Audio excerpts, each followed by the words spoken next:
Gauteng Premier Panyaza Lesufi has sparked controversy by ordering the removal of a 70-meter solidarity banner along the M1 South Highway, describing it as racist and opposing transformation efforts.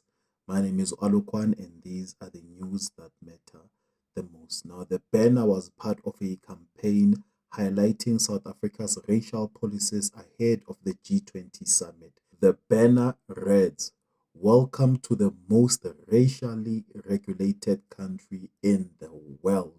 Now, Lusufi's actions have been met with criticism from Solidarity, who threatened legal actions against the Johannesburg City Council and specific officials involved in the removal. Now, Solidarity CEO Mr. Dirk Herman argues that the banner was lawfully approved and its removal constitutes censorship and government overreach.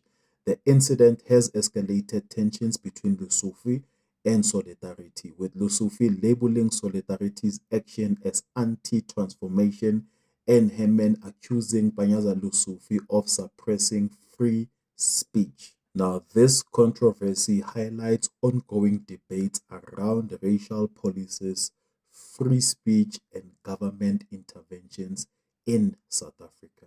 Now, the question that I have for you is, do you think that Solidarity is abusing the freedom of speech that we have in South Africa, or Panyaza Lusufi is basically abusing his powers as the Gauteng Premier?